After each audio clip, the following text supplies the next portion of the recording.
요즘은 의학이 많이 발전하여 100세까지는 살 수 있다고 합니다. 시편 90편에서 모세는 우리의 연수가 70이어 강건하면 80, 좀 건강하면 80이라고 이야기했는데 확실히 과거보다 사람들의 수명이 많이 늘었습니다.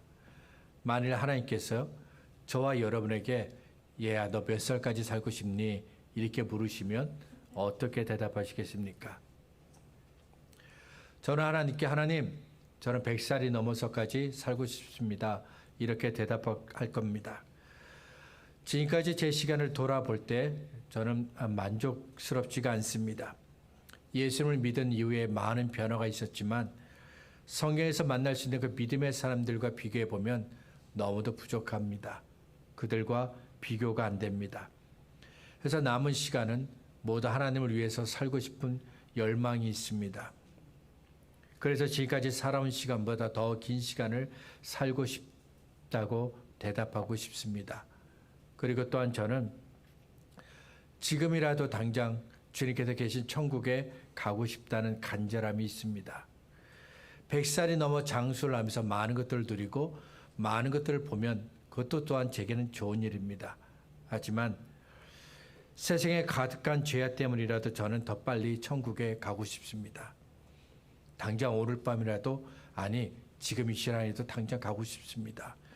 주님 계신 천국에서 주님과 함께 살고 싶은 것 저의 간절한 열망입니다. 이집트를 여행하면 반드시 보아야 할 것 중 하나가 피라미드입니다. 황량한 사막 위에 우뚝 세워져 있는 피라미드는 고대 이집트를 다스렸던 왕들의 무덤입니다. 피라미드는 돌들을 쌓아 올려 삼각형 모양으로 만든 무덤인데 그 안에 왕의 관이 있습니다. 고대 이집트의 왕들은 죽으면 시체를 미이라로 만들었습니다. 그 당시 사람들은 사람이 죽으면 새로운 삶이 시작된다고 믿었습니다. 그들은 죽은 사람이 땅에서 사는 것처럼 무덤 속에서도 계속해서 새로운 삶을 산다고 믿었습니다. 사람이 영원히 살고 죽지 않기 위해서는 인간의 몸이 필요합니다. 그래서 죽은 사람의 몸을 미이라로 만들었던 겁니다. 창세기 50장을 보면 야곱이 죽은 후 그의 몸을 미이라로 만듭니다. 그 수종들은 의원에게 명하여 아버지의 몸을 향으로 처리하게 하며 의원이 이스라엘에게 그대로 와되 40일이 걸렸으니 향으로 처리하는 데는 이 날수가 걸림이며 애굽 사람들은 70일 동안 그를 위하여 곡하였더라. 야곱이 죽었습니다. 그러자 아들들은 야곱의 죽은 몸을 미이라로 만들었습니다. 왜 야곱의 죽은 몸을 미이라로 만들었을까요? 죽은 야곱을 가나안 땅 헤브론에 있는 막벨라 굴에서 장사를 해야 하기 때문입니다. 오래전에 아브라함이 그의 아내 사라가 죽었을 때 헤브론에 있는 막벨라 굴을 가족 묘지로 삽니다. 아브라함도 죽은 후 막벨라 그 굴에 묻히게 됩니다. 이삭과 리브가 그리고 야곱의 아내였던 레아도 그 막벨라 굴에 묻혔습니다. 야곱은 죽기 전에 아들들에게 나를 막벨라 굴에 묻어달라고 말했습니다. 비록 가문 때문에 애굽에서 살게 되었지만 야곱은 하나님께서 약속하신 땅에 묻히고 싶었습니다. 그래서 그가 죽기 전에 아들들에게 나를 가나안 땅 헤브론에 있는 막벨라 굴 우리 가족 묘지에 나를 묻어달라고 요청했습니다. 그런데 문제가 있습니다. 애굽에서 헤브론까지 가려면 길이 멉니다. 오랜 시간이 걸립니다. 더욱이 날씨가 덥습니다. 헤브론에 도착하기도 전에 야곱의 죽은 몸이 부패하게 됩니다. 그래서 미이라로 만들어서 부패하지 않게 한 겁니다. 그렇다면 고대 이집트의 왕들은 그들이 원했던 영원한 삶을 얻었을까요? 영원한 삶을 살기 위해서 그들의 몸을 미이라로 만들었는데 그들은 과연 그들이 원했던 영원한 생명을 얻었을까요? 이집트의 왕들도 영원한 삶을 얻었습니다. 하지만 우리가 알고 있는 천국에서의 삶이 아니라 하나님의 심판이 있는 지옥에서의 영원한 삶을 얻었습니다. 누가복음 16장 19절부터 26절은 부자와 거지 나사로에 대한 이야기입니다. 이 이야기는 예수님께서 비유로 하신 말씀입니다. 진짜 있었던 이야기가 아니라 예수님께서 하나의 비유로 이 말씀을 주신 겁니다. 예수님께서 부자와 거지 나사로의 이야기를 하신 이유는 바리새인들 때문입니다. 누가복음 16장 1절부터 18절에서 예수님은 불의한 재산을 관리하는 어느 청지기에 관한 비유를 말씀하셨습니다. 부자가 있습니다. 부자는 자신의 모든 재산을 그의 사람들 가운데 한 사람을 택하여 그에게 모든 것을 맡겼습니다. 그런데 어느 날 사람들이 재산을 맡은 이 청지기가 부자의 재산을 마음대로 쓰고 있다는 그런 이야기를 듣습니다. 그래서 부자가 자기의 재산을 관리하기 위해서 더 이상 이 청지기에게 자기의 재산을 관리하지 못하게 막았습니다. 청지기는 자기의 미래에 위기가 닥쳐왔다는 것을 깨달았습니다. 그래서 청지기는 부자에게 돈을 빌린 사람들을 찾아가서 그들에게 호의를 베풀었습니다. 나는 정직하고 좋은 사람이라는 그런 인정을 받으려고 애를 썼습니다. 이 비유를 통해 예수님은 재물은 땅에 쌓아두는 것이 아니라 하늘에 쌓아두는 것이라고 말씀하셨습니다. 하나님과 재물을 겸하여 같이 섬길 수 없다고 말씀하셨습니다. 그리고 때가 늦기 전에 회개하라고 말씀하셨습니다. 그런데 예수님의 말씀을 듣고 바리새인들이 비웃었습니다. 성경은 재물과 하나님을 겸하여 섬길 수 없다, 같이 섬길 수 없다고 말씀합니다. 바리새인들도 이 내용을 잘 알고 있습니다. 그런데도 바리새인들은 예수님의 말씀을 듣고 비웃었습니다. 누가복음 16장 14절은 그들이 돈을 사랑했기 때문이라고 말씀합니다. 본래 바리새인은 하나님을 위해서 자신의 삶을 드린 사람을 뜻합니다. 바리새인은 세상으로부터 자신을 분리한 사람들입니다. 그들은 하나님을 더 잘 섬기기 위해서, 아니 오직 하나님만 섬기기 위해서 세상으로부터 자신들을 분리시켰습니다. 그래서 사람들은 바리새인들을 볼 때 자기들과 달리 세상으로부터 분리된 사람이라고 여겼습니다. 하나님을 위한 열심이 아주 특별한 사람이라고 여겼습니다. 그런데 바리새인은 돈도 좋아했습니다. 바리새인은 하나님을 위해서 자신들의 인생을 바쳤지만 돈도 포기하지 않았습니다. 솔직하게 말하면 하나님보다 돈을 더 좋아했습니다. 바리새인의 마음속에는 욕심과 교만이 가득했습니다. 하지만 사람들은 바리새인의 그 마음에 교만과 욕심이 있다는 것을 몰랐습니다. 자기들처럼 바리새인들의 그 마음에 돈을 사랑하고 욕심과 교만이 있다는 것을 전혀 생각하지 못했습니다. 지금까지 바리새인들은 어느 누구도 자기들의 마음속에 있는 것을 알지 못하도록 잘 감췄지만 하나님까지 속일 수는 없었습니다. 예수님의 말씀을 깨닫지 못하고 비웃는 바리새인들에게 예수님은 하나님은 속일 수 없다고 말씀하셨습니다. 누가복음 16장 15절입니다.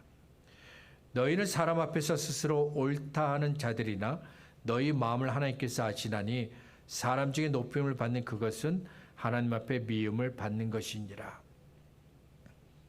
사람은 속일 수 있지만 하나님은 속일 수 없다고 말씀하셨습니다. 그리고 이어서 예수님은 부자와 거지 나사로의 비유를 말씀하셨습니다. 예수님께서 말씀하신 비유의 내용은 아주 간단합니다. 한 부자가 있고 한 거지가 있습니다. 부자는 화려한 옷을 입었고 날마다 집에서 파티를 열었습니다. 그가 돈이 많았기 때문입니다. 그리고 부자는 특별히 죄를 지은 것이 없습니다. 하나님을 모르는 악인들처럼 적극적으로 율법을 범한 적도 없습니다. 그냥 아주 평범한 사람이라는 겁니다. 반면 거지는 몸에 장애를 가지고 있었고 심한 피부병을 앓고 있었습니다. 그래서 부자의 집에 있는 대문 앞에서 부자가 남긴 음식을 먹고 살았습니다. 그는 구걸을 하지 않았습니다. 그의 몸이 구걸을 할 수 없는 장애를 갖고 있기 때문입니다. 그래서 사람들이 이 거지를 일부러 부자의 집에 있는 그 대문 앞에 데려다 놓은 겁니다. 이 말은 부자의 집에서 나오는 음식이 이 거지가 먹을 수 있는 유일한 음식이라는 겁니다. 여기서 우리는 한 가지 흥미로운 사실을 발견하게 되는데 예수님께서 이 거지의 이름을 나사로라고 말씀하신 겁니다. 부자의 이름은 나오지 않습니다. 그런데 이 거지의 이름은 나사로다 이렇게 말씀하셨습니다. 이것은 예수님께서 나사로의 삶에 관심이 있다는 겁니다. 그를 눈여겨보고 있다는 겁니다. 어느 날 나사로가 죽었습니다. 하지만 나사로에게는 장례를 치러줄 가족이 없습니다. 주변에 사람들도 없었습니다. 그래서 나사로가 죽었는데 장례를 치루었다는 말이 없고 그냥 죽었다는 말만 나옵니다. 나사로는 외롭고 쓸쓸하게 죽었습니다. 그런데 그 죽은 나사로에게 천사들이 다가옵니다. 그 천사들이 나사로와 함께 그를 호위하면서 나사로가 아브라함의 품에 안기게 됩니다. 천국에 들어갔다는 겁니다. 나사로는 죽기 전에 부자의 대문 앞에서 간신히 음식을 먹으며 살던 사람이었는데 죽은 후에는 아브라함의 품에 안기는 복된 사람이 됩니다. 얼마 후에는 부자도 죽었습니다.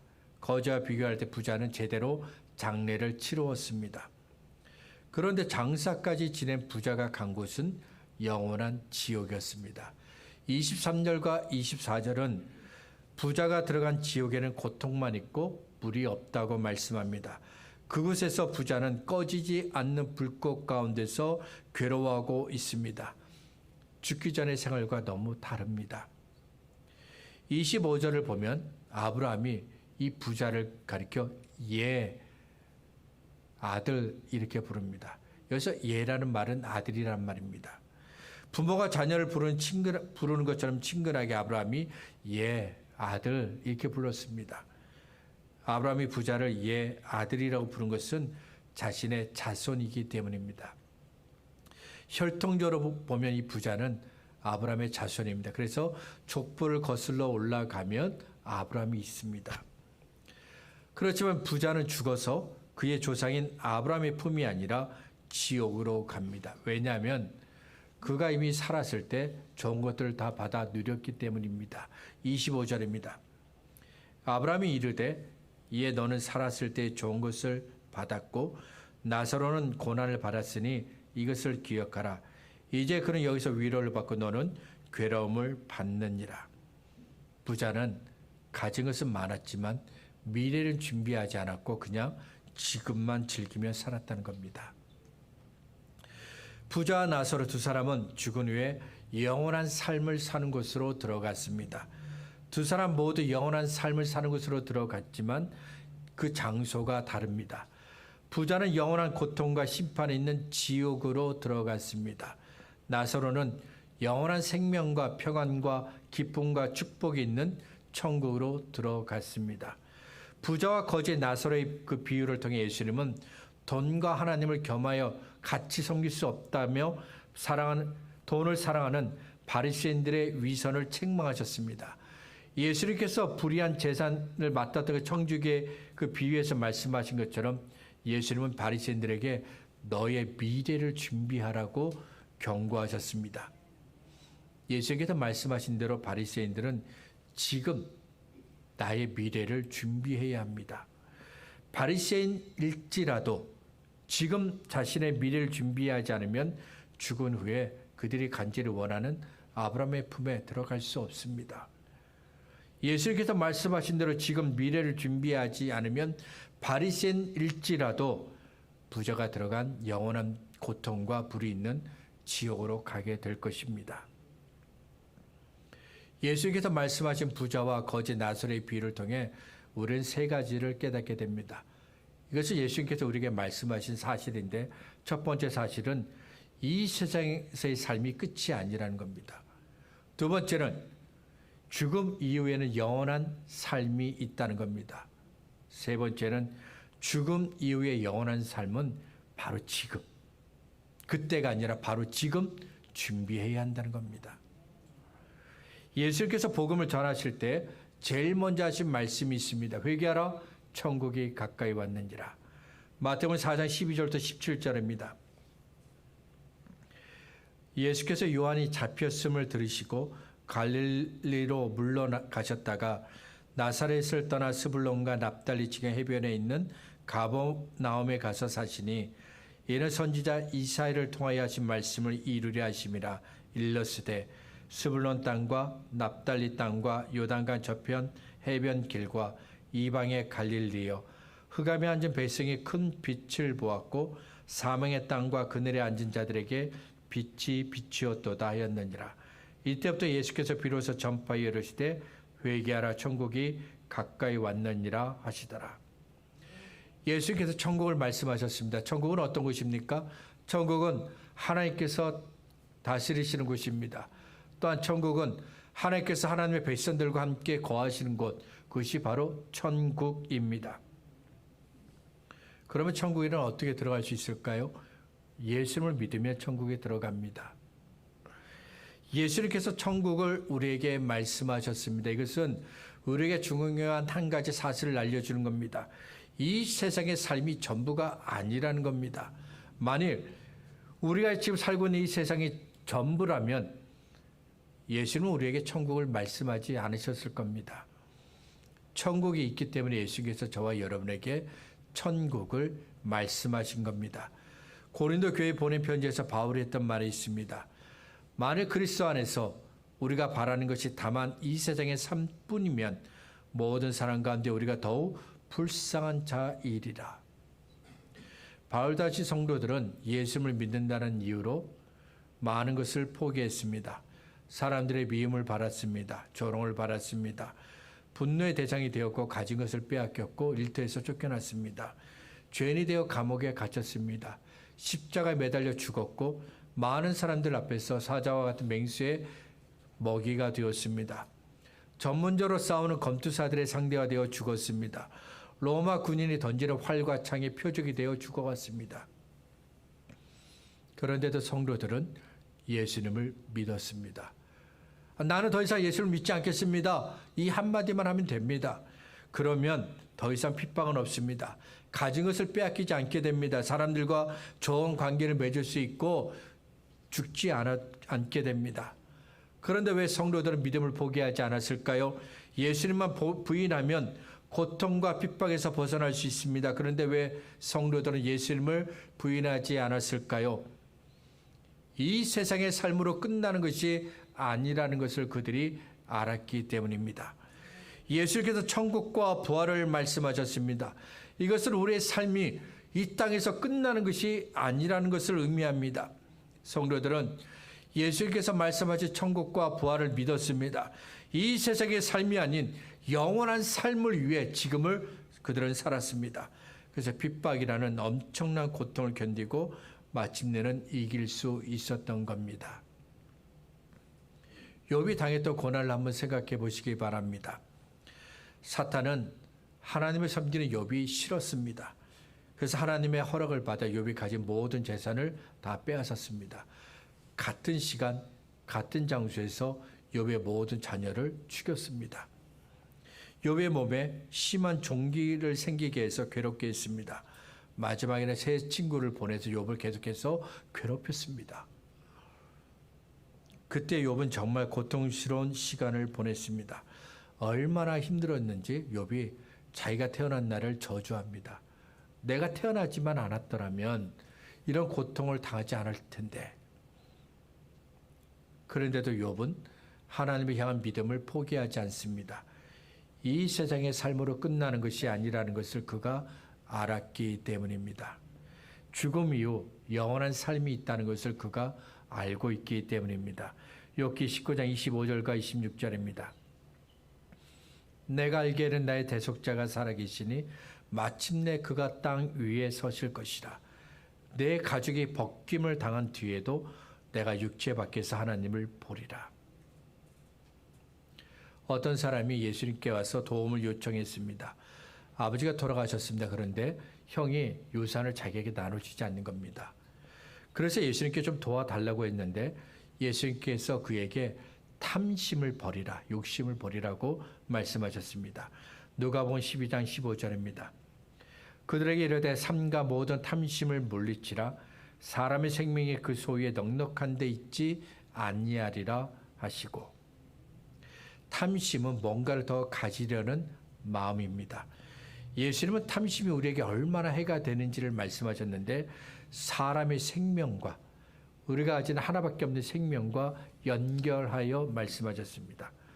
성경 계속해서 우리에게 탐심을 경계하라, 탐심을 멀리하라고 말씀합니다. 왜냐하면 사람들이 더 가지고 싶다는 탐욕을 자신의 생명만큼 중요하게 생각하고 있기 때문입니다. 내가 원하는 것을 가졌습니다. 그러면 만족합니다. 반대로 내가 원하는 것을 갖지 못했습니다. 그러면 지금 내가 당장 죽을 것처럼 힘들어합니다. 그래서 성경 우리에게 탐심을 버리고 지금 내가 가진 것에 만족하고 감사하라고 말씀하는 겁니다. 아합이 나봇이 가진 포도원을 가지고 싶었습니다. 아합은 나봇에게 포도원을 내게 팔라고 요청합니다. 그런데 나봇이 하나님께서 내게 주신 것을 나는 팔 수 없습니다. 이렇게 이야기합니다. 그러자 아합이 근심하며 집으로 돌아갑니다. 아합이 침대에 눕습니다. 그리고 얼굴을 감춥니다. 밥도 안 먹어요. 어디서 많이 보던 모습 아닌가요? 아이들이 뭔가를 하고 싶었는데 안 돼! 그러면 아이들이 어떻게 합니까? 삐져서 자기 방으로 들어가서 누워서 얼굴을 가립니다. 그리고 안 먹어! 그러죠. 아합이 왜 근심하고 있나요? 아합이 왜 침대에 들어가서 자기 얼굴을 감추고 있나요? 아합이 왜 식사도 하지 않나요? 나봇의 포도를 갖지 못했기 때문입니다. 아합은 자기가 갖지 못한 이 나봇의 포도원 때문에 죽을 것처럼 힘들어했습니다. 예수님은 탐심을 물리치라고 말씀하셨습니다. 그렇지만 사람들은 예수님의 말씀을 잘 이해하지 못했습니다. 탐심이 얼마나 위험한지를 잘 몰랐습니다. 그래서 예수님께서 이 탐심이 얼마나 위험한지를 알려주기 위해서 어느 부자의 이야기를 하셨습니다. 한 부자가 있었습니다. 가을이 되어 수확을 했는데 예상보다 더 많은 것들을 얻었습니다. 그래서 부자는 곡식을 더 쌓기 위해서 창고를 크게 지었습니다. 그 이후에 부자가 자기에게 이렇게 이야기합니다. 내가 내 영혼에게 이르되 영혼아 여러 해 쓸 물건을 많이 쌓아뒀으니 평안히 씻고 먹고 마시고 즐거워하자. 부자가 자신의 영혼에게 뭐라고 얘기합니까? 부자가 자기 영혼을 향해 얻은 것이 많이 있으니 평안히 쉬고 먹고 마시자 즐거워하자 말합니다. 부자는 자기의 소유가 많아진 것을 자기 영혼의 행복이라고 여겼습니다. 예수님은 사람의 생명은 자기의 소유가 넉넉한 것과는 상관이 없다고 말씀하셨는데 부자는 자기의 소유를 자기의 영혼, 자기의 생명과 상관이 있다고 여겼습니다. 바로 그때 하나님께서 부자에게 말씀하셨습니다. 어리석은 자여 오늘 밤에 내 영혼을 도로 찾으리니 그러면 내 준비한 것이 누구의 것이 되겠느냐. 하나님께서 이 부자를 향해 어리석은 자라고 말씀하셨습니다. 잘못 생각하고 있다는 겁니다. 무엇이 중요한지를 모르고 있다는 겁니다. 부자는 자신을 위해서 열심히 일했습니다. 열심히 일했으니까 수확을 더 많이 얻은 것입니다. 하지만 부자는 자신의 영원한 삶을 위해서는 아무것도 준비하지 않았습니다. 하나님을 만나기 위해서 그는 아무것도 준비하지 않았습니다. 하나님께서 말씀하신 대로 부자는 정말 어리석은 사람이었습니다. 말씀을 정리하겠습니다. 마틴 로이드 존스 목사님이 이런 말을 합니다. 모두가 국가의 상황을 걱정합니다. 그런데 당신은 사람들이 자신의 영혼의 상태와 영원한 삶에 대해 말하는 것을 들어본 적이 있습니까? 다시 읽어드리겠습니다. 모두가 국가의 상황에 대해서 걱정을 합니다. 그런데 당신은 사람들이 자신의 영혼과 죽음 위에 그 영원한 삶에 대해 걱정하는 것을 들어본 적이 있습니까? 사람들이 대화하는 곳에 들어가 보면 다들 국내 정치에 대해서 걱정을 합니다. 경제에 대해서 걱정을 합니다. 국제 상황, 정세에 대해서 심각하게 토론하고 걱정을 합니다. 하지만 자신의 영혼의 상태와 죽음 위에 만나게 될 영원한 삶에 대해서 걱정하는 사람을 본 적이 없습니다. 지금 우리에게 주어진 시간은 영원한 삶을 위한 준비 과정입니다. 영원한 삶을 준비한 성도는 죽음의 시간이 두렵지 않습니다. 언제든지 이 세상을 떠날 준비가 되어 있습니다.